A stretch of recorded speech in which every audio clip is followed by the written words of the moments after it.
नमस्कार साथियों, स्वागत है आपके अपने YouTube channel JNB student tech में। जैसा कि आप जानते हैं मेरे YouTube चैनल के बारे में कि आपको यहाँ आपसे संबंधित तमाम वीडियो, खेती बाड़ी से संबंधित तमाम वीडियो, तहसील से संबंधित तमाम वीडियो यहाँ पर मिल जाती है। तो इसी श्रृंखला में आज मैं आपको बताने वाला हूँ कि जो वर्तमान खतौनी है इसको रियल टाइम खतौनी में चेंज किया जा रहा है, तो उसके बारे में विस्तृत रूप से मैं चर्चा करने वाला हूं। तो बने रहिए स्टेप बाय स्टेप सारी जानकारी के लिए। एक पीडीएफ के माध्यम से मैं आपको ये जानकारी देने वाला हूं। तो यदि आप पहली बार मेरे यूट्यूब चैनल पर आए तो सबसे पहले चैनल को सब्सक्राइब कर लें, साथ में बगल में बने बेल आइकन को भी प्रेस कर दें ताकि आने वाला हर नोटिफिकेशन सबसे पहले आपको मिल सके। तो आइए सीधे चलते हैं उस पीडीएफ पर, जहां से आपको मैं स्टेप बाय स्टेप वो सारी जानकारी दूंगा कि जो वर्तमान खतौनी है इसमें और जो रियल टाइम खतौनी बनाई जाएगी उसमें दोनों में क्या अंतर है और क्या फ़ायदे हैं इसके बारे में। तो आइए सीधे चलते हैं उस पीडीएफ पर। जैसा कि यहाँ लिखा हुआ देख पा रहे होंगे, नवीन खतौनी। अब मैं इसके बारे में बताऊंगा, पहले नवीन खतौनी के बारे में, उसके बाद में इसके पहले जो खतौनी थी उस करने वाला हूँ। तो पहले हम जान लेते हैं कि नवीन खतौनी की खासियत क्या है। ये है आपकी रियल टाइम खतौनी जो वर्तमान में चलेगी, अभी जो बन रही है। आइए पहले इसको जानते हैं हम लोग। इसमें दिया है वर्तमान व प्रस्तावित खतौनी का प्रारूप, ये सारी चीज़ें। इसका काम 5/1/2023 तक कर देना है। अब वर्तमान खतौनी जो अभी चल रही है खतौनी, उसके बारे में जान लेते हैं। ये नवीन खतौनी जो बनाई जा रही है और वर्तमान खतौनी जो आप अभी देख पा रहे होंगे, कहीं निकालते होंगे तो ऐसा ही आपको मिलता होगा। इसमें एक खाता खतौनी क्रम संख्या होता है। पहले ऐसे जानें कि ऊपर ग्राम का एक क्रमांक, उसके बाद में ग्राम का नाम, परगना, तहसील का नाम, जनपद का नाम, फसली वर्ष और सन, किस सन से किस सन तक, किस डेट से किस डेट तक, इतना लिखा रहता है। और यहाँ ऊपर उद्धरण खतौनी क्रमांक लिखा रहता है यहाँ पर, और ये ग्राम का कोड यहाँ पर, ये चीज़ें होती हैं। उसके बाद उसके नीचे आएंगे तो खतौनी खाता संख्या होता है, खातेदार का नाम होता है, भौमिक अधिकार प्रारंभ होने का वर्ष लिखा रहता है, खाते के प्रत्येक गाटे की खतरा संख्या लिखी रहती है, प्रत्येक गाटे का क्षेत्रफल लिखा रहता है, खाते द्वारा देय मालगुजारी लिखी रहती है, और कोई आदेश यदि होता है तो इस कॉलम में लिखा जाता है, और कोई टिप्पणी है तो इस कॉलम में लिख दिया जाता है। ये अभी जो खतौनी चल रही है ऐसी ही होती है, जैसा आप देख पा रहे हैं। नीचे यहाँ लिख के आ जाएगा कुल गाटे, उसके बाद में उसका क्षेत्रफल, ये सारी चीज़ें लिख के आ जाती हैं। तो ऐसा कुछ होता है। आपको एक प्रमाणित खतौनी जो आपके तहसील से मिलती है तो कुछ इस तरह की होती है, जो वर्तमान में अभी खतौनी मैं उसको बता रहा हूँ। उसके बाद जब ये बदलेगा तो क्या है, प्रस्तावित खतौनी जो मिलेगी, ये 29/12/2020 की सूचना है, उसके आधार पर प्रस्तावित जो खतौनी मिलेगी उसमें देख लीजिए क्या क्या अंतर होने वाला है। लिखा खातेदार की श्रेणी, यहाँ श्रेणी का कोड हो जाएगा, गाटे का क्षेत्रफल हो जाएगा, ये विवरण का कॉलम यहाँ तक, फिर खातेदार का अंश हो जाएगा, इसमें यानी अंश भी लिखा जाएगा कि उसका कितना हिस्सा, 1/2, 1/3, 1/4 जो भी होगा। खातेदार द्वारा देय भू राजस्व इसमें लिख दिया जाएगा, और उसके बाद में खारिज किया गया नाम, जिसका नाम हटाया जाएगा उसका नाम लिखा जाएगा, दर्ज जिसका नाम करना है उसका नाम लिखा जाएगा। भूमि के संबंध में यदि कोई विचाराधीन वाद है तो ये इसमें रहेगा, अन्य विवरण में, और बंधक होने की स्थिति में इसमें लिखा जाएगा, अभियुक्ति इसमें, ये सारी चीज़ें आएंगी। अब जो नई खतौनी बनेगी, प्रस्तावित खतौनी जो रियल टाइम खतौनी बनेगी, ऐसा रहेगा। मन में चल रही है उस खतौनी में कुल 13 कॉलम होते थे, और जो अब चालू होगी प्रस्तावित खतौनी, इसमें कुल 19 कॉलम होंगे। और जान लेते हैं न्यायालय का नाम, किस न्यायालय से ये हुआ इसमें हो जाएगा, वर्ष कब हुआ ये हो जाएगा, हिस्से में क्षेत्रफल कितना ये हो जाएगा, न्यायालय में कोई वाद है तो यहाँ ये सारी चीज़ें आ जाएंगी, नाम, पिता पति का नाम, प्रबंधक का नाम, जाति कोड, आधार, ये सारी चीज़ें इसमें आ जाएंगी कॉलम नंबर 11 में। 12 नंबर में गाटे का खसरा नंबर और यूनिक कोड आ जाएगा।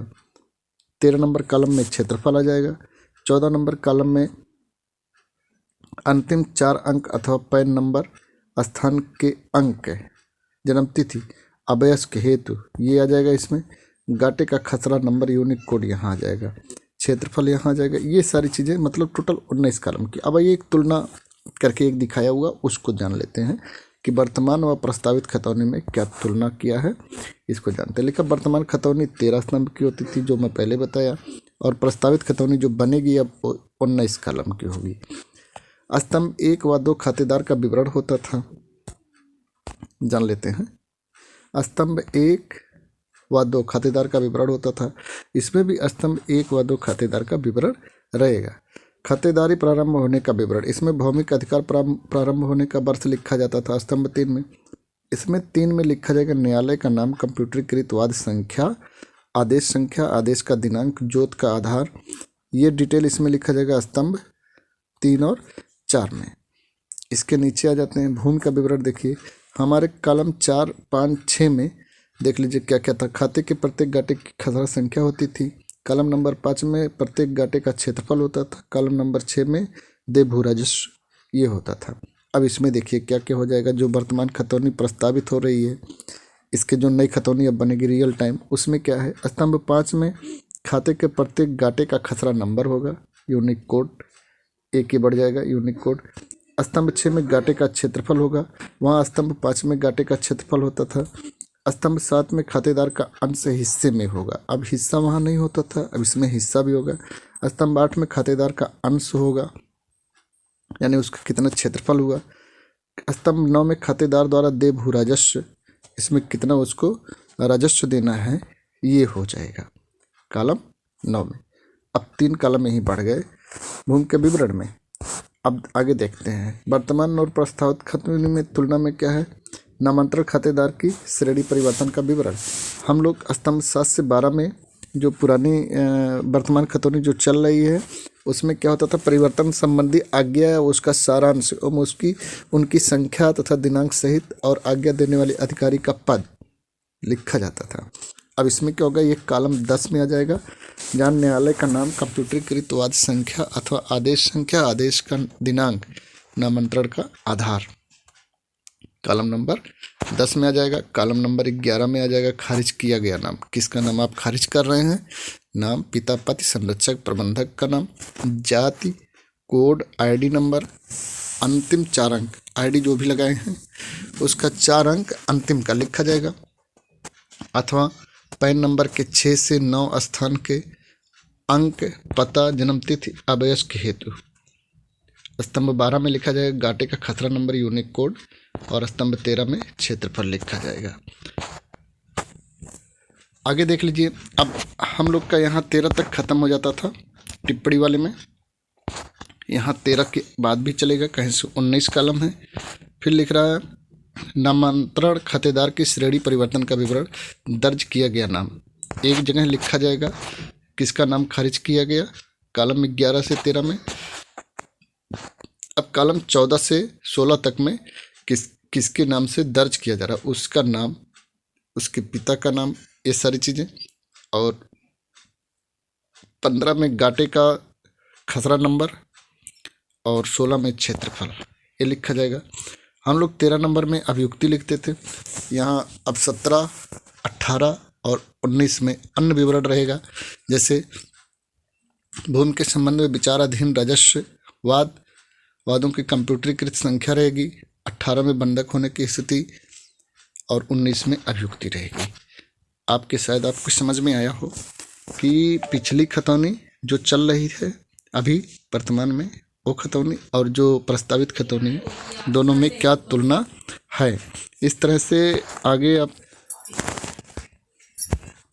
आइए जान लेते हैं कि जो नवीन खतौनी जो बनेगी, अब प्रस्तावित खतौनी जो है उसके लाभ क्या है। लिखा किसी भी प्रकार का नामांतरण आदेश का खतौनी में अंकन होते ही भूमि प्राप्तकर्ता का नाम खतौनी में बाएं तरफ प्रदर्शित होने लगेगा।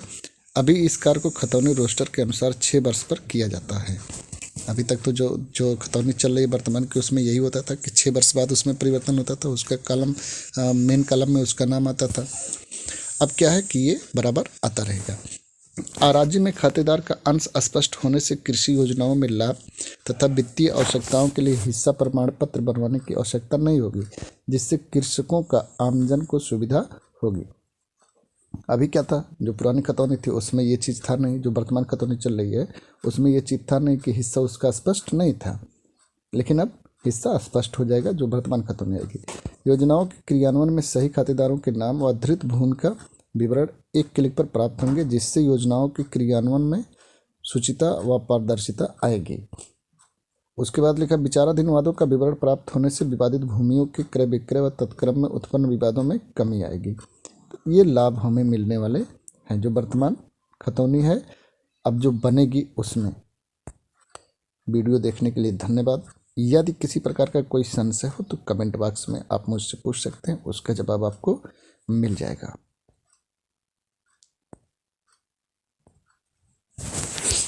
आपसे एक गुजारिश की, यदि अभी तक आपने मेरे वीडियो को लाइक नहीं किया है तो लाइक कर दें, और चैनल को यदि सब्सक्राइब नहीं किया तो सब्सक्राइब कर लें। साथ में बगल में बने बेल आइकन को भी प्रेस कर दें, ताकि आने वाला हर नोटिफिकेशन सबसे पहले आपको मिल सके। धन्यवाद।